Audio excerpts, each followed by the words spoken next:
ನಮಸ್ಕಾರ ಪ್ರಿಯ ವೀಕ್ಷಕರೇ, ಯೇಸು ಕ್ರಿಸ್ತನ ಅದ್ಭುತ ನಾಮದಲ್ಲಿ ನಿಮಗೆ ಸುಸ್ವಾಗತವನ್ನು ಕೋರಲು ಬಯಸ್ತೇನೆ. ಸತ್ಯವೇದದಲ್ಲಿ ಒಂದು ಚರ್ಚೆ, ಅದು ವಿಶೇಷವಾಗಿ ಪ್ರಸಂಗಿಯ ಪುಸ್ತಕದಲ್ಲಿ ಒಂದು ಚರ್ಚೆ. ಬನ್ನಿ ನಮ್ಮ ಅತಿಥಿಗಳನ್ನು ಸ್ವಾಗತ ಮಾಡೋಣ, ಆನಂತರ ಚರ್ಚೆಗೆ ಹೋಗೋಣ. ನಮಸ್ಕಾರ ಬೋಧಕರಾದ ಪೀಟರ್ ಅವರೇ. ನಮಸ್ಕಾರ. ನಮಸ್ಕಾರ ಬೋಧಕರಾದ ಮುರಳಿ ಅವರೇ. ನಮಸ್ಕಾರ. ಈಗ ಪ್ರಸಂಗಿ ಎಂಬತಕ್ಕಂಥ ಪುಸ್ತಕವನ್ನು ತೆಗೆದುಕೊಂಡ್ರೆ ಬೋಧಕರಾದ ಪೀಟರ್ ಅವರೇ, ನೀವು ಯಾವಾಗಾದರೂ ಈ ಪ್ರಸಂಗಿ ಪುಸ್ತಕದಿಂದ ಯಾವುದಾನ ವಚನಗಳನ್ನು ತೆಗೆದು ಪ್ರಸಂಗ ಮಾಡಿದ್ದೀರಾ? ಪ್ರಸಂಗಿ ಪುಸ್ತಕ ಬಹಳ ಇಂಟ್ರೆಸ್ಟಿಂಗ್ ಬುಕ್ ಅಂತ ಹೇಳ್ತಾರೆ.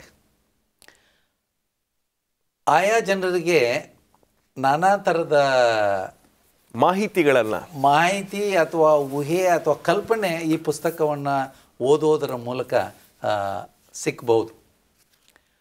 ಇದು ಒಂದು ಒಳ್ಳೆಯ ಪುಸ್ತಕ ಅಂತ ನನಗನ್ನಿಸುತ್ತೆ. ಯಾಕೆಂದರೆ ಹೆಚ್ಚು ಕಡಿಮೆ ಎಲ್ಲರ ಒಂದು ಊಹೆಯಂತೆ ಇದನ್ನು ಬರೆದವನು ಜ್ಞಾನಿಯಾದ ಸೊಲೊಮೋನನೇ. ಈ ಜೀವನದಲ್ಲಿ ಆಗುವಂಥ ಈ ತುಮೂಲ ಆತನಲ್ಲಿ ಇದೆ ಅಂತ ನನಗನ್ನಿಸುತ್ತೆ. ಹಂತದಲ್ಲಿ ನಾವು ನೋಡುವಾಗ ಒಂದು ಸಣ್ಣ ಪುಸ್ತಕವಾದರೂ ಆತನು ಹೇಳ್ತಾ ಹೋಗ್ತಾನೆ, ಎಲ್ಲವೂ ಮಾಯೆ ಅಂತ, ಎಲ್ಲವೂ ಶೂನ್ಯ ಅಂತ ಹೇಳ್ತಾನೆ. ಶೂನ್ಯ ಅಂತಂದರೆ ಇದಕ್ಕೆ ಅರ್ಥ ಇಲ್ಲ ಅಂತ ಹೇಳ್ತಾನೆ. ಯಾಕೆ ಅದನ್ನು ನಿಜವಾಗ್ಲೂ ಹೇಳ್ತಾನೆ? ನಾವು ಸ್ವಲ್ಪ ಆಲೋಚನೆ ಮಾಡಬೇಕು. ಆನಂತರ ಬದುಕುವ ಕಾಲವೆಲ್ಲ ನೀವು ಉಂಡು ತಿಂದು ಸಂತೋಷದಿಂದ ಇರೋದನ್ನು ಬಿಟ್ಟರೆ ಬೇರೆ ಯಾವ ಸುಖವೂ ಇಲ್ಲ ಅಂತ ಹೇಳ್ತಾನೆ.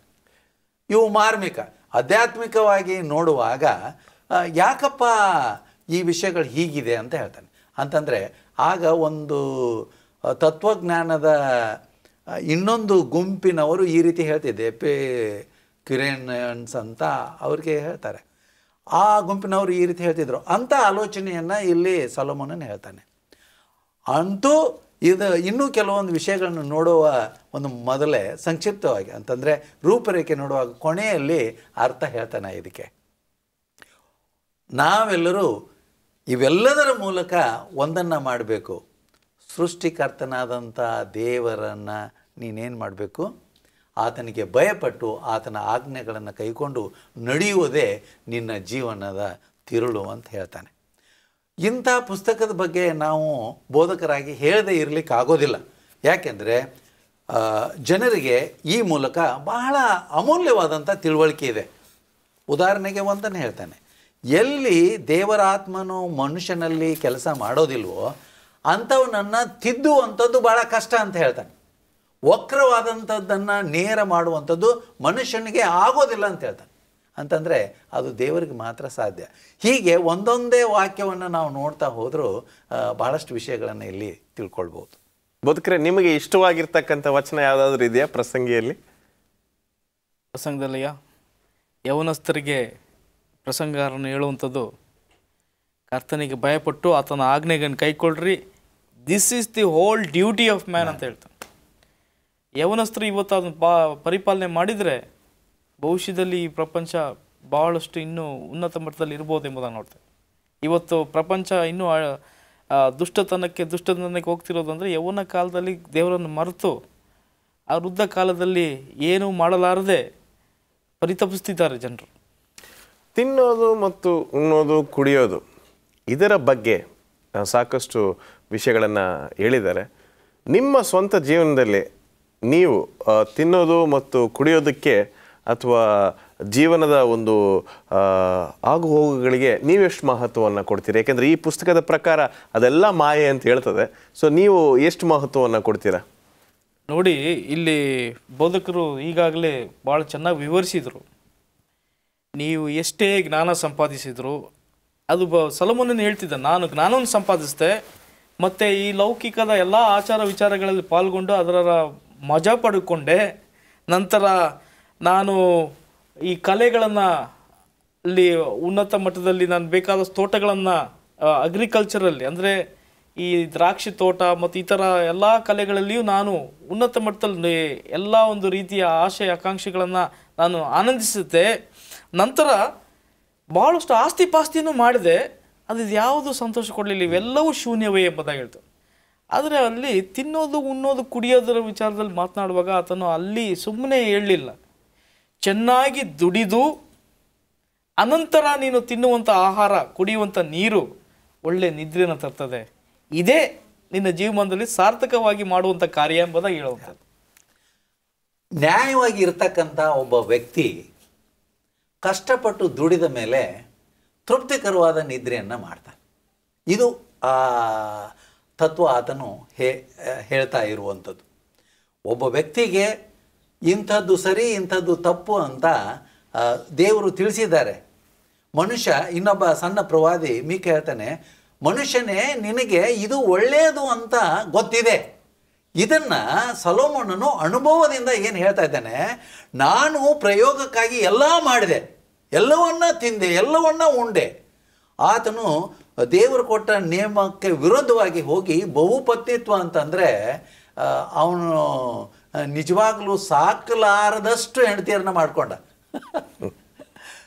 ಇದು ಒಂದು ಥರದ ಮರ್ಮ. ಅವನು ಹೇಳ್ತಾನೆ, ನಾನು ಇದು ಸತ್ಯ, ಇದು ಅಸತ್ಯ, ಇದು ನ್ಯಾಯ, ಅದು ಅನ್ಯಾಯ, ಇದು ಒಳ್ಳೆಯದು, ಅದು ಕೆಟ್ಟದ್ದು ಅಂತ ತಿಳಿದುಕೊಳ್ಳಿಕ್ಕೆ ಇದನ್ನೆಲ್ಲ ಮಾಡಿದೆ ಅಂತ ಆತನ ವಚನದಲ್ಲಿ ಹೇಳ್ತಾನೆ. ಇವು ಬಹಳ ಗಂಭೀರವಾದಂಥವುಗಳು. ಇವತ್ತು ಇನ್ನೊಬ್ಬರ ಅನುಭವದಿಂದ ನಾವು ತಿಳಿದುಕೊಂಡು ನ್ಯಾಯವಾಗಿ ಬದುಕುವುದನ್ನು ಪ್ರತಿಯೊಬ್ಬ ಮನುಷ್ಯ ಕಲಿಬೇಕು. ತಾನು ತನ್ನ ಅನುಭವದಿಂದ ಕಲಿಬೇಕು ಅಂತ ಇವುಗಳಿಗೆ ಕಾಲು ಹಾಕಿದರೆ ಆತನಿಗೆ ಆ ಜೀವನ ಶೂನ್ಯವಾಗ್ಬೋದು, ಅರ್ಥಹೀನವಾಗ್ಬೋದು. ಆದ್ದರಿಂದ ಸೊಲೊಮೋನನು ಏನು ಹೇಳ್ತಾ ಹೋಗ್ತಾನೆ, ಈ ಅಂಶವನ್ನು ಹಂತ ಹಂತಕ್ಕೆ ಬರೋದು, ಇಡೀ ಜೀವನದ ನಿನ್ನ ಗುರಿ ಏನಿದೆ? ಕರ್ತನಿಗೆ ಭಯಪಡು, ಯೌವನಸ್ಥರೇ, ದೊಡ್ಡವರೇ, ವೃದ್ಧರೇ, ಇದರಿಂದ ನೀವು ಅರ್ಥವನ್ನು ಕಂಡುಕೊಳ್ತೀರಿ ಜೀವಮಾನದಲ್ಲಿ ಅಂತ ಹೇಳ್ತಾನೆ. ವಿಮೋಚನೆಯ ಈ ಒಂದು ರಕ್ಷಣೆಯ ಸಂದೇಶ ಅದು. ತುಂಬ ಚೆನ್ನಾಗಿ ಹೇಳಿದ್ದೀರಾ. ಎಷ್ಟೋ ಜನರು ಈ ಪ್ರಸಂಗಿಯ ಪುಸ್ತಕವನ್ನು ಅಷ್ಟಾಗಿ ಗಮನವನ್ನು ನೀಡೋದಿಲ್ಲ, ಓದೋದಿಲ್ಲ. ಆದರೆ ಇದರಲ್ಲಿ ಇಷ್ಟು ವಿಷಯಗಳಿದೆ ಅಂತ ನಾವು ಕಂಡುಕೊಂಡಿದ್ದೀವಿ. ಇನ್ನು ಮುಂದೆ ಹೋಗೋಣ. ಇನ್ನೂ ಎಷ್ಟು ಪುಸ್ತಕಗಳಿವೆ. ಒಂದು ಸಣ್ಣ ವಿರಾಮದ ನಂತರ ನಮ್ಮ ಚರ್ಚೆಯನ್ನು ಮುಂದುವರಿಸೋಣ. ಒಂದು ಸಣ್ಣ ವಿರಾಮದ ನಂತರ ನಮ್ಮ ಈ ಚರ್ಚೆಯನ್ನು ಮುಂದುವರಿಸ್ತೇವೆ. ಸ್ವಾಗತ ಪ್ರಿಯ ವೀಕ್ಷಕರೇ. ಪರಮಗೀತೆಯ ಬಗ್ಗೆ ಈ ಸಂಚಿಕೆಯಲ್ಲಿ ನಾವು ಚರ್ಚೆ ಮಾಡಲಿಕ್ಕೆ ಹೋಗ್ತಾ ಇದ್ದೇವೆ. ಸಾಧಾರಣವಾಗಿ ಪರಮಗೀತೆಯನ್ನು ನಾವು ಸರಳವಾಗಿ ತೆಗೆದುಕೊಳ್ತೇವೆ, ಅದರ ಬಗ್ಗೆ ಮಾತಾಡೋದಿಲ್ಲ, ಹಾಸ್ಯ ಮಾಡ್ತೀವಿ ಕೆಲವೊಂದು ಸಂದರ್ಭಗಳಲ್ಲಿ. ಬನ್ನಿ, ನಮ್ಮ ಈ ಚರ್ಚೆಯಲ್ಲಿ ಎಷ್ಟು ಮಾಹಿತಿಗಳನ್ನು ಕಲ್ತ್ಕೋಬೋದು ಅಷ್ಟು ಮಾಹಿತಿಗಳನ್ನು ಕಲ್ತ್ಕೊಳ್ಳೋಣ. ಬೋಧಕರಾದ ಮುರಳಿಯವರೇ, ಪರಮಗೀತೆ ಅಂತ ಒಂದು ಪದ ಅಥವಾ ಒಂದು ಪುಸ್ತಕದ ಹೆಸರು ನಿಮ್ಮ ಮನಸ್ಸಿಗೆ ಬಂದಿದ ತಕ್ಷಣ ಸಾಧಾರಣವಾಗಿ ಅಲ್ಲಿರ್ತಕ್ಕಂಥ ಭಾಷೆ ಜ್ಞಾಪಕ ಬರ್ತದೆ, ಅಲ್ಲಿರ್ತಕ್ಕಂಥ ವಿಷಯಗಳು ಜ್ಞಾಪಕ ಬರ್ತದೆ. ಚಿಕ್ಕ ವಯಸ್ಸಿನಲ್ಲಿ ಅಥವಾ ಯೌವನಸ್ಥರ ಕಾಲಿಟ್ಟುವಾಗ ಅದನ್ನು ಓದಿ ನಾನಾ ರೀತಿಯಾದ ಯೋಚನೆಗಳನ್ನು ಮಾಡ್ತಾರೆ, ಮಾತನಾಡ್ತಾರೆ. ನಿಜವಾಗಿ ಈ ಪರಮಗೀತೆಯಲ್ಲಿ ಇರ್ತಕ್ಕಂಥ ವಿಷಯ ಏನು? ಈ ಒಂದು ಪರಮಗೀತವನ್ನು ನೀವು ಓದುವಾಗ ಅದರಲ್ಲಿ ಕೆಲವು ವಿವರಣೆಗಳನ್ನು ನಾವು ನೋಡುವಾಗ ಒಂದು ಪ್ರಣಯದ ಹಾಡನ್ನೇ ನೀವು ಅಲ್ಲಿ ಕಲ್ಪಿಸ್ಕೊಳ್ಬೋದು. ಒಬ್ಬ ಪ್ರಿಯನು ಪ್ರೇಯಸಿಗೆ ಮಾತನಾಡುವಂಥ ಆ ಒಳ್ಳೆಯ ಮಾತುಗಳು ಸಹ ಅಲ್ಲಿವೆ. ಇನ್ನು ಕೆಲವರು ಈ ಪುಸ್ತಕ ಇಲ್ಲಿ ಯಾಕಪ್ಪ ಇದೆ ಸತ್ಯವೇದದಲ್ಲಿ, ಶರೀರವನ್ನು ಅಷ್ಟು ಆಳವಾಗಿ ಬಣಿಸಿ ಅದನ್ನು ಮಾತನಾಡುವಂಥದ್ದು. ಈಗ 4ನೇ ಅಧ್ಯಾಯದಲ್ಲಿ ನೀವು ಗಮನಿಸೋದಾದರೆ, ಆಹಾ ನನ್ನ ಪ್ರಿಯಳೇ ನೀನು ಎಷ್ಟು ಚೆಲುವೆ, ಆಹಾ ನೀನು ಎಷ್ಟು ಸುಂದರಿ, ಮುಸುಕಿನೊಳಗಿನ ನಿನ್ನ ನೇತ್ರಗಳು ಪಾರಿವಾರಗಳು, ನಿನ್ನ ಕೂದಲು ಗಿಲ್ಯಾದ್ ಬೆಟ್ಟದ ಪಾರ್ಶ್ವದಲ್ಲಿ ಮಲಗಿರುವ ಆಡು ಮಂದೆ, ನಿನ್ನ ಹಲ್ಲುಗಳು ತೊಳೆಯಲ್ಪಟ್ಟು ಉಣ್ಣೆ ಕತ್ತರಿಸಿಕೊಂಡ ನೀವು ಇನ್ನೂ ಸ್ವಲ್ಪ ಕೂಡಲೇ ಎಂಬುವಂತೆ. ಇನ್ನು ಮುಂದೆ ಹೋದ್ರೆ ನಮ್ಮ ಎಡಿಟರ್ ಅದನ್ನ ಮ್ಯೂಟ್ ಮಾಡ್ಬಿಡ್ತಾರೆ, ಹೇಳೋದಿಲ್ಲ. ಸೊ ಮುಂದೆ ಅದನ್ನು ಈ ರೀತಿ ವಿವರಣೆ ಕೊಡುವಾಗ ಮೊದಲನೇದಾಗಿ ನಾವು ಇಲ್ಲಿ ಒಂದನ್ನು ತಿಳ್ಕೊಳ್ಬೇಕು. ರೋಮಾಪುರದವರಿಗೆ ಬರೆದ ಪತ್ರಿಕೆ 15ನೇ ಅಧ್ಯಾಯ 4ನೇ ವಚನದಲ್ಲಿರ್ತವೆ. ಇವೆಲ್ಲವೂ ನಮ್ಮ ರಕ್ಷಣೆಗೋಸ್ಕರ ಬರೆಯಲ್ಪಟ್ಟಿದೆ ಎಂಬುದಾಗಿ. ಹಾಗಾದರೆ ಪರಮಗೀತ ಕೂಡ ನಮ್ಮ ರಕ್ಷಣೆಗೋಸ್ಕರವೇ ಬರೆದಿದೆ ಎಂಬುದಾಗಿ ನೋಡ್ತೇವೆ. ಇದರ ತಿರುಳು, ನೀವು ಕೇಳಿದ ಪ್ರಶ್ನೆಗೆ ತಕ್ಕ ಉತ್ತರ ಒಂದೇ ಮಾತಲ್ಲಿ ಹೇಳೋದಾದರೆ ಇದರ ತಿರುಳು, ಯೇಸು ಸ್ವಾಮಿಯು ಮೊದಲಿಂಗನು, ಇಲ್ಲಿ ಕೊಟ್ಟಿರುವಂಥ ಆ ಸ್ತ್ರೀಯು ಸಭೆ, ಆತನು ಮೊದಲಿಂಗನು, ಈ ಸಭೆಯು ಮೊದಲ ಗಿತಿಯೂ ಆಗಿದೆ. ಯಾವ ರೀತಿಯಲ್ಲಿ ಮೊದಲಿಂಗನನ್ನು ಕಾಣುವುದಕ್ಕಿಂತ ಮುಂಚೆ ಆ ಒಂದು ಸ್ತ್ರೀಯು ಆಕೆಯ ಸ್ತನಗಳು, ಕಾಲುಗಳು, ಕೈಗಳು, ಹಲ್ಲುಗಳು ನೋಡಲಿಕ್ಕೆ ಸುಂದರವಾಗಿರಲಿಲ್ಲ. ಆದರೆ ಈ ಮೊದಲಿಂಗನನ್ನು ಕಂಡ ಕೂಡಲೇ ಈ ಮೊದಲ ಗಿತ್ತಿ ಇನ್ನೂ ಸುಂದರವಾಗಿ ಕಾಣ್ತಾಳೆ. ಆದರೆ ಆತನ ಸಂಬಂಧವನ್ನು ಬಯಸುವುದಿಲ್ಲ ಈ ಸುಂದರಿ. ಹಾಗೆಯೇ ಸಭೆಯೂ ಸಹ ಕ್ರಿಸ್ತನನ್ನು ಮೊದಲಿಂಗನಾಗಿ ಅಂಗೀಕರಿಸಿದ ನಂತರ ಆ ಸಂಬಂಧವನ್ನು ಸರಿಯಾದ ರೀತಿಯಲ್ಲಿ ಒಬ್ಬ ಮೊದಲಗಿತ್ತಿ ಯಾವ ರೀತಿಯಲ್ಲಿ ನಡ್ಕೊಳ್ಬೇಕು ನಡ್ಕೊಳ್ಳಿಲ್ಲ ಅನ್ನುವಂಥ ಸಮಾಚಾರವನ್ನು ಈ ಒಂದು ಪುಸ್ತಕದಲ್ಲಿ, ಈ ಒಂದು ಗೀತದಲ್ಲಿ ನಾವು ಕಾಣ್ಕೊಳ್ತೇವೆ. ಒಂದು ಯವನಸ್ಥ ಹುಡುಗ ಯವನಸ್ಥ ಒಂದು ವಯಸ್ಸಿಗೆ ಕಾಲಿಟ್ಟಿದ್ದಾನೆ. ಅವನಿಗೆ ಈ ಪುಸ್ತಕವನ್ನು ಕೊಟ್ಟು ನೀವು ಓದಲಿಕ್ಕೆ ಹೇಳ್ತೀರಾ ಬೋಧಕರಾದ ಪೀಟರ್ ಅವರೇ? ಹೇಳೋದರಲ್ಲಿ ಏನು ತಪ್ಪಾಗಲಿಕ್ಕಿಲ್ಲ. ಆ ವ್ಯಕ್ತಿ ಇದನ್ನು ಆಧ್ಯಾತ್ಮಿಕ ಕಣ್ಣುಗಳಿಂದ ನೋಡಿ ಅರ್ಥಗಳನ್ನು ಗ್ರಹಿಸಬೇಕಾಗ್ತದೆ. ಒಂದು. ಎರಡನೆಯದಾಗಿ, ಒಬ್ಬ ವ್ಯಕ್ತಿ ಯಾವುದೇ ವಿಷಯವನ್ನು ಅರ್ಥ ಮಾಡಿಕೊಳ್ಳಲಿಕ್ಕೆ ಅದನ್ನು ನೋಡಿದ ಕ್ಷಣ ಮೇಲೆ ಏನು ಕಾಣ್ತದೆ ಅನ್ನುವಂಥದ್ದು ಕೂಡ ಬಹಳ ಮುಖ್ಯ. 3.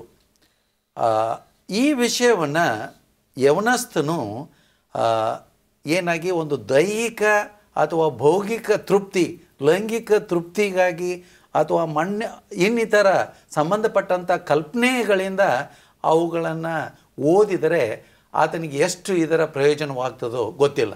ಈ ಕಾರಣದಿಂದ ಅನೇಕ ವಿದ್ವಾಂಸರು ಕೂಡ ಸತ್ಯವೇದದಲ್ಲಿ ಇದನ್ನು ಸೇರಿಸಿರುವುದನ್ನು ಕೂಡ ಪ್ರಶ್ನಿಸ್ತಾರೆ. ಆದರೆ ಒಂದನ್ನು ಅರ್ಥ ಮಾಡಿಕೊಳ್ಳೋಣ. ದೇವರು ಏದೇನ್ ತೋಟದಲ್ಲಿ ಆದಾಮ ಹವ್ವಳನ್ನು ಸೃಷ್ಟಿಸಿದಾಗ ಆದಾಮ ಮತ್ತು ಹವ್ವಳಲ್ಲಿ ಇಂಥ ಒಂದು ಪವಿತ್ರ ಸಂಬಂಧ ಇತ್ತು. ಅವರು ದೈಹಿಕ, ಭಾವಕ, ಸಾಮಾಜಿಕ ಐಕ್ಯತೆಯಲ್ಲಿ ತೊಡಗಿ ಆ ನಿಜವಾದ ಸಂತೋಷ, ಆನಂದವನ್ನು ಅವರು ಅನುಭವಿಸ್ತಿದ್ರು. ಈ ರೀತಿ ಒಂದು ಆಧ್ಯಾತ್ಮಿಕ ಅನುಭವ ಮನುಷ್ಯರಿಗೂ ಅಂತಂದರೆ ಈ ಭೂಮಿ ಮೇಲೆ ಇರ್ತಕ್ಕಂಥ ಜನರಿಗೂ ದೇವರಿಗೂ ಇರಬೇಕು ಅಂತ ಬಯಸಿ ಇಂತಹ ಸಂಬಂಧವನ್ನು ದೇವರು ಇಲ್ಲಿ ಇಟ್ಟಿದ್ದಾನೋ ಎಂದು ಆಲೋಚಿಸುವುದರಲ್ಲಿ ನಾವು ಮುನ್ನಡೆದಾಗ ತಪ್ಪೇನೂ ಆಗಲಿಕ್ಕಿಲ್ಲ. ಇಲ್ಲಿ ಇಂತಹದ್ದೇ ಆದಂಥ ಮತ್ತೊಂದು ಸನ್ನಿವೇಶವನ್ನು ಸೊಲೊಮೋನನು ಸೃಷ್ಟಿಸಿದ್ದಾನೆ. ಈ ಒಂದು ದೇವರನ್ನು ಪ್ರೀತಿಸುವಂಥ ಸಭೆ ಎಷ್ಟೇ ಮೊಂಡವಾಗಿದ್ದರು, ಎಷ್ಟೇ ಹಠಮಾರಿಗಳಾಗಿದ್ದರು, ಅವರನ್ನು ಪ್ರೀತಿಸಿ ಒಲಿಸಿ ಅವರಿಗೆ ತನ್ನ ನೀತಿಯ ಉಡುಪನ್ನು ಇವರಿಗೆ ಧರಿಸಿ ಆತನು ಅಪೇಕ್ಷಿಸುವಂಥ ಆ ಸುಂದರ ಲಕ್ಷಣಗಳನ್ನು ಸಭೆಗೆ ತಂದು ಆನಂತರ ಮಹಿಮೆಯಲ್ಲಿ ಅಂತಂದರೆ ಇವರನ್ನು ಪರಲೋಕ ರಾಜ್ಯಕ್ಕೆ ಸೇರಿಸುವುದರಲ್ಲಿ ತಾನೂ ಇದರಲ್ಲಿ ಆನಂದವನ್ನು ಪಡೆದುಕೊಳ್ಳುವಂಥ ಉದ್ದೇಶ ಆತನು ಹೊಂದಿದ್ದಾನೆ ಅನ್ನುವಂಥದ್ದನ್ನು ಈ ಒಂದು ಪರಮ ಗೀತೆಯ ಮೂಲಕ ನಾವು ಸುಂದರವಾದಂಥ ರಕ್ಷಣಾ ಅಥವಾ ವಿಮೋಚನೆಯ ಬಂಗಾರದ ಎಳೆಯನ್ನು ನೋಡ್ತೇವೆ. ಸೊ ಹೀಗಾಗಿ ಈ ಒಂದು ಸಂಗೀತಕ್ಕೆ, ಪರಮ ಗೀತೆಗೆ ತಪ್ಪಾದ ಅರ್ಥ ಆಗಬಾರ್ದು. ನನ್ನ ಈ ಒಂದು ಸಣ್ಣ 13 ವರ್ಷ ಸೇವೆಯಲ್ಲಿ ಇದುವರೆಗೂ ನಾನು ಈ ಪರಮ ಗೀತೆಯನ್ನು ಇಷ್ಟು ಚೆನ್ನಾಗಿ ವರ್ಣನೆ ಮಾಡಿ ಅದಕ್ಕೊಂದು ಒಳ್ಳೆಯ ಒಂದು ಅರ್ಥವನ್ನು ಕೊಟ್ಟಿರ್ತಕ್ಕಂಥದ್ದು ಇದುವರೆಗೂ ನಾನು ಕೇಳಿಲ್ಲ. ನಾನು you are the first person. ನಾನು ನನ್ನ ಒಂದು ಸ್ವಂತ ಅನುಭವದಲ್ಲಿ ಹೇಳ್ತಾ ಇದ್ದೀನಿ. Probably this is the best explanation of song of Solomon. ಆ ಪರಮಗೀತೆಗೆ ಇದಕ್ಕಿಂತ ಉತ್ತಮವಾಗಿರ್ತಕ್ಕಂಥ ಒಂದು ಚರ್ಚೆಯನ್ನು ನಾವು ಮಾಡಲಿಕ್ಕೆ ಸಾಧ್ಯವಿಲ್ಲ. ಒಂದೇ ಒಂದು ವಚನವನ್ನು ಓದಿ ನಾವು ಯೆಶಾಯನ ಗ್ರಂಥಕ್ಕೆ ಹೋಗೋಣ. ಯಾವುದಾದ್ರೂ ಒಂದು ವಚನವನ್ನು ಓದಿ ಸ್ವಲ್ಪ ವಿವರಣೆಯನ್ನು ನೀಡಿ ಪರಮಗೀತೆಯಲ್ಲಿ. ಇಲ್ಲಿ 8ನೇ ಅಧ್ಯಾಯ ಮತ್ತು 10ನೇ ವಚನದಲ್ಲಿ ನೋಡುವಾಗ, ನಾನು ಕೋಟೆ, ನನ್ನ ಸ್ತನಗಳು ಅದರ ಬುರುಜುಗಳು ಹೀಗಿದ್ದು ಸೊಲೊಮೋನನ ದೃಷ್ಟಿಯಲ್ಲಿ ಜಯಶಾಲಿಯಾಗಿ ಸಮಾಧಾನ ಹೊಂದಿದೆನು. ಸೊಲೊಮೋನನು ನೋಡಿಕೊಳ್ಳುವವರಿಗೆ ಬಾಲ್ಹಮೋನಿಗಿದ್ದ ತನ್ನ ತೋಟವನ್ನು ಕೊಟ್ಟನು. ಅದರ ಫಲದಿಂದ ಯಾರಾದರೂ 1000 ರೂಪಾಯಿ ಪಡೆಯಬಹುದು ಎಂಬುದಾಗಿ ಇಲ್ಲಿ ಕೆಲವು ವಿವರಣೆ ಕೊಟ್ಟು ಕೊನೆಯಲ್ಲಿ ನನ್ನದೇ ಆಗಿರುವ ನನ್ನ ತೋಟವು ನನ್ನ ವಶದಲ್ಲಿಯೇ ಇದೆ. ಅಂದರೆ ನನ್ನದೇ ಆದಂಥ ತೋಟ ಅಂದರೆ ಸ್ವಾಮಿಯ ಸಭೆ ನನ್ನ ವಶದಲ್ಲಿದೆ ಅಂತ ಕೊನೆಯಲ್ಲಿ ಒಳ್ಳೆಯ ರೀತಿಯಲ್ಲಿ ಅಂತ್ಯಗೊಳ್ತದೆ. ಯೆರೆಮೀಯನ ಪುಸ್ತಕದಲ್ಲಿಯೂ ಸಹ ನಾನು ನಿನ್ನೊಡನೆ ಮದುವೆಯಾಗಿದ್ದೇನೆ, ಯೆರೆಮೀಯ 3:14. ಸ್ವಾಮಿಯೂ ಸಹ ಮೊದಲಿಂಗನು ಬರುವಂಥ ಸಮಯ ಇದೆ. ಈ ಮೂರ್ಖ ಮತ್ತು ಜ್ಞಾನಿಯಾದಂಥ ಈ ಒಂದು ವರ್ಜಿನ್ಸ್ ಅಂತಾರಲ್ಲ, ಕನ್ಯಸ್ತ್ರೀಯರು, ಅಲ್ಲಿಯೂ ಸಹ ಆತನು ಮೊದಲಿಂಗನು ಎಂಬುದಾಗಿ ನಿರೂಪಿಸಿ ತೋರಿಸ್ತಾನೆ. ತುಂಬ ಧನ್ಯವಾದ. ಒಂದು ಸಣ್ಣ ವಿರಾಮಕ್ಕೆ ಸಮಯವಾಗಿದೆ. ವಿರಾಮದ ನಂತರ ನಿಮ್ಮನ್ನು ಭೇಟಿಯಾಗ್ತೇನೆ. Welcome back. ಬನ್ನಿ, ನಮ್ಮ ಈ ಕೊನೆಯ ಸಂಚಿಕೆಯಲ್ಲಿ ತುಂಬ ಮುಖ್ಯವಾಗಿರ್ತಕ್ಕಂಥ ಒಂದು ಪುಸ್ತಕದ ಬಗ್ಗೆ ನಾವು ಕಲಿತಾ ಇದ್ದೇವೆ. ಯೆಶಾಯನ ಗ್ರಂಥ ತುಂಬ ಒಂದು ಗಂಭೀರವಾಗಿರ್ತಕ್ಕಂಥ ಗ್ರಂಥ. ಸಾಕಷ್ಟು ಮಾಹಿತಿಗಳು ಅದರಲ್ಲಿದೆ. ಬನ್ನಿ, ನಮ್ಮ ಅನುಭವದ ಬೋಧಕರುಗಳು ಆ ಮಾಹಿತಿಗಳನ್ನು ಕೊಡ್ತಾರೆ. ಬೋಧಕರಾದ ಪೀಟರ್ ಅವರೇ, ಯೆಶಾಯನ ಗ್ರಂಥಕ್ಕೆ ಹೋಗುವ ಮುನ್ನ ಲೇಖಕರು ಮತ್ತು ಆ ಒಂದು ದಿನಾಂಕದ ಬಗ್ಗೆ ಸ್ವಲ್ಪ ದಯವಿಟ್ಟು ಮಾಹಿತಿಯನ್ನು ನೀಡಿ. ಯೆಶಾಯ ಎಂಬ ನಾಮವೇ ಅದರ ಬರಹಗಾರರ ಹೆಸರನ್ನು ಸೂಚಿಸ್ತದೆ. ಯೆಶಾಯನೆಂಬ ಪ್ರವಾದಿ ಅದನ್ನು ಬರೆದಿರುವನೆಂದು. ಇದು ಕ್ರಿಸ್ತಪೂರ್ವ 700ರಲ್ಲಿ ಬರೆದಿರಬಹುದು ಅನ್ನುವಂಥದ್ದು ಒಂದು ಊಹೆ. ನಾವು ತಿಳಿದ ಹಾಗೆ ಇಸ್ರಾಯೇಲರು ಅರಸನನ್ನು ಬಯಸಿ ಅರಸರ ಇಂದ ಆಳಲ್ಪಡುತ್ತಿರುವಾಗ ಅವರನ್ನು ನಿಜವಾಗಲೂ ಎಚ್ಚರಿಸಿ ಆ ಜನರು ಅವರ ಬಲ, ಅವರ ಕೆಟ್ಟತನ, ಅವರ ಒಳ್ಳೆತನಕ್ಕೆ ಯಾವುದಕ್ಕೂ ಭಯಪಡದೆ ದೇವರ ಭಯಭಕ್ತಿಯನ್ನು ಅವರಿಗೆ ತಿಳಿಸಿ ಹೇಳುವ ಮತ್ತು ದೇವರನ್ನು ಅವರ ಮುಂದೆ ಪ್ರತಿನಿಧಿಸುವ ವ್ಯಕ್ತಿಗಳನ್ನು ದೇವರು ಯಾವಾಗಲೂ ಆರಿಸಿಕೊಂಡ.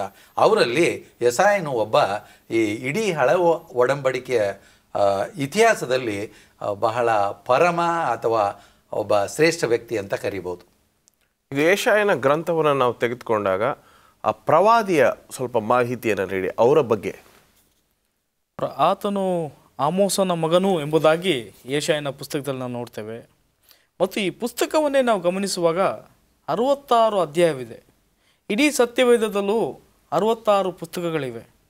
ಹಾಗೆ ಹಳೆ ಒಡಂಬಡಿಕೆಯಲ್ಲಿ 39 ಪುಸ್ತಕಗಳಿವೆ. ಹಾಗೆ ಈ ಒಂದು ಪುಸ್ತಕದಲ್ಲಿಯೂ ಮೊದಲು 39 ಅಧ್ಯಾಯಗಳು ಆ ಹಳೆ ಒಡಂಬಡಿಕೆಯಲ್ಲಿ ಏನೆಲ್ಲ ಕಾಣ್ತೀವೋ ಅದನ್ನೇ ಕಾಣ್ತೇವೆ.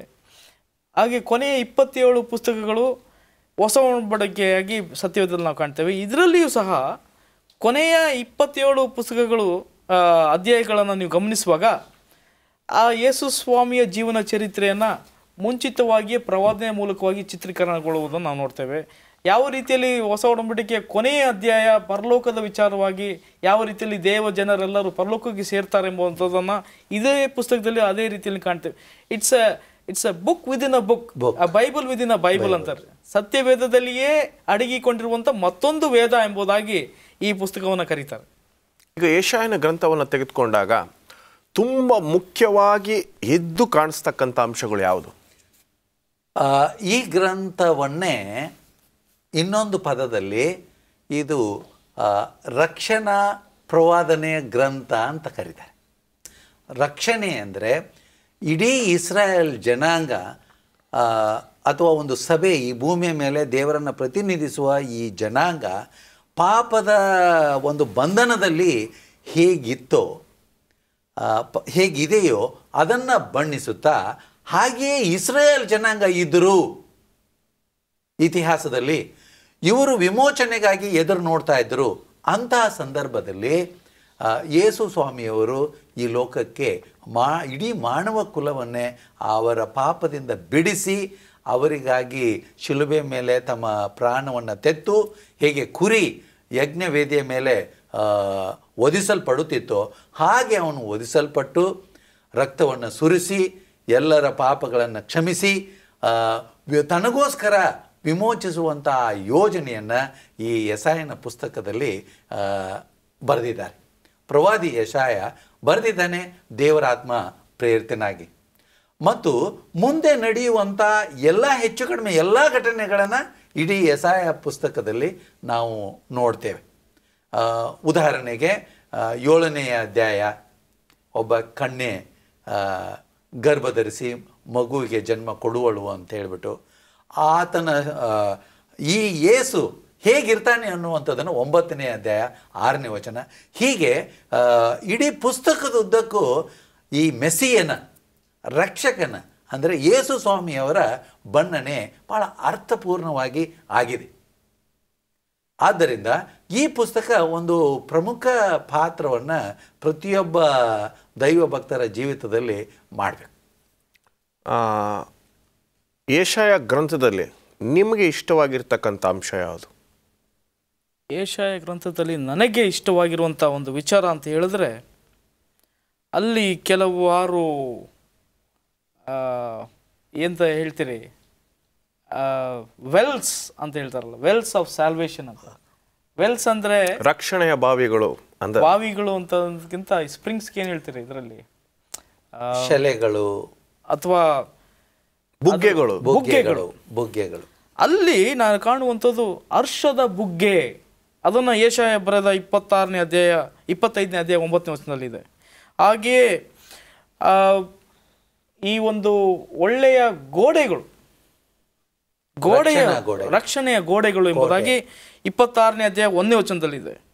ಮತ್ತು ನಿತ್ಯತ್ವದ ರಕ್ಷಣೆ ಎಂಬುದಾಗಿ 46ನೇ ಅಧ್ಯಾಯ 17ನೇ ವಚನದಲ್ಲಿದೆ. ಹೀಗೆ ಹೋಗ್ತಾ ಹೋಗ್ತಾ ನೋಡೋದಾದರೆ ಆ ರಕ್ಷಣೆಯ ದಿವಸ, ಆ ರಕ್ಷಣೆಯ ಹರಡುವಿಕೆ, ರಕ್ಷಣೆಯ ಕೈ, ರಕ್ಷಣೆಯ ಉಡುಪು, ನಂತರ ರಕ್ಷಣೆಯ ಬೆಳಕು ಎಂಬುದಾಗಿ ಈ ಒಂದು ರಕ್ಷಣೆ ಎಂಬುದು ಯೆಶಾಯನ ಅವನ ಹೆಸರನ್ನೇ ತೆಗೆದುಕೊಳ್ಳಿ, ಸಾಲ್ವೇಷನ್ ಆಫ್ ಜೆಹೋವಾ, ಯೆಹೋವನಿಂದಲೇ ರಕ್ಷಣೆ ಎಂಬುದಾಗಿ ಯೆಶಾಯ ಎನ್ನುವಂಥ ಹೆಸರಿಗೆ ಅರ್ಥ ಯೆಹೋವನಿಂದಲೇ ರಕ್ಷಣೆ ಎಂಬುದಾಗಿ. ಹಾಗೆ ಈ ಪುಸ್ತಕವನ್ನು ನೋಡುವಾಗ ಈ ರಕ್ಷಣೆ ಪ್ರಾಮುಖ್ಯವಾಗಿ ಯೇಸು ಸ್ವಾಮಿಯ ಒಂದು ಜನನ, ಆತನ ಸೇವೆ ಮತ್ತು ಮರಣ ಮತ್ತು ಆತನು ಪರಲೋಕಕ್ಕೆ ಆರೋಹಣವಾಗುವಂಥದ್ದು ಪ್ರತಿಯೊಂದು ಈ ಒಂದು ಪುಸ್ತಕದಲ್ಲಿ ಆ ರಕ್ಷಣೆಯ ವಿಚಾರ ಉಲ್ಲೇಖಿಸಿ ಮಾತನಾಡೋದು ನನಗೆ ಭಾಳ ಇಷ್ಟವಾದಂಥ ಒಂದು ವಿಚಾರ ಎಂಬುದನ್ನು. ಸತ್ಯವೇದದಲ್ಲಿ ಒಂದು ಸತ್ಯವೇದ. ಒಂದು ಸಣ್ಣ ಪ್ರಾರ್ಥನೆಯೊಂದಿಗೆ ನಮ್ಮ ಚರ್ಚೆಯನ್ನು ಮುಕ್ತಾಯ ಮಾಡೋಣ. ಪ್ರಾರ್ಥನೆ ಮಾಡೋಣ. ನಮ್ಮನ್ನು ಭಾಳವಾಗಿ ಪ್ರೀತಿ ಮಾಡೋ ನಮ್ಮ ಪರಮ ತಂದೆಯೇ, ಈ 3 ಪುಸ್ತಕಗಳಿಂದ ನಮ್ಮ ಪ್ರಿಯ ವೀಕ್ಷಕರು ಮತ್ತು ಈ ಬೋಧಕರುಗಳು ಕೊಟ್ಟಿರ್ತಕ್ಕಂಥ ಮಾಹಿತಿಗಳಿಂದ ತಮ್ಮ ಜೀವನದ ಒಂದು ಆತ್ಮಿಕ ಬೆಳವಣಿಗೆಗಾಗಿ ಉಪಯೋಗಿಸಿಕೊಳ್ಳುತ್ತಾರೆ ಎಂಬತಕ್ಕಂಥ ಒಂದು ಉದ್ದೇಶದೊಂದಿಗೆ ನಿನ್ನ ನಾಮವನ್ನು ಎತ್ತಿ ಕೊಂಡಾಡುತ್ತಿದ್ದೇವೆ ತಂದೆಯೇ. ನೀನೇ ಆಶೀರ್ವದಿಸಿ ಬಲಪಡಿಸಿ ನಡೆಸಬೇಕೆಂದು ನಿನ್ನ ಒಬ್ಬನೇ ಮಗನಾದ ಯೇಸು ಕ್ರಿಸ್ತನ ಮೂಲಕ ನಾವು ಬೇಡ್ಕೊಳ್ತಾ ಇದ್ದೀವಿ ತಂದೆಯೇ. ಆಮೆನ್. 3 ಪುಸ್ತಕಗಳನ್ನು ತುಂಬ ಚೆನ್ನಾಗಿ ಮಾಹಿತಿಯನ್ನು ಕೊಟ್ಟು ನಮ್ಮ ಪ್ರೇಕ್ಷಕರನ್ನು ನೀವು ಸಂತೋಷಪಡಿಸಿದ್ದೀರಾ. ನಿಮಗೆ ಯೇಸು ಕ್ರಿಸ್ತನ ನಾಮದಲ್ಲಿ ವಂದನೆಯನ್ನು ಸಲ್ಲಿಸ್ತೇನೆ. ಪ್ರಿಯ ವೀಕ್ಷಕರೇ, ಖಂಡಿತವಾಗ್ಲೂ ಈ 3 ಪುಸ್ತಕಗಳನ್ನು ನೀವು ಇನ್ಮೇಲೆ ಓದುವಾಗ ಇನ್ನೊಂದು ದೃಷ್ಟಿಯಲ್ಲಿ ನೋಡ್ತೀರಾ ಎಂಬತಕ್ಕಂಥದ್ದೇ ನಮ್ಮ ಉದ್ದೇಶ. ದೇವರು ನಿಮ್ಮನ್ನು ಆಶೀರ್ವದಿಸಲಿ.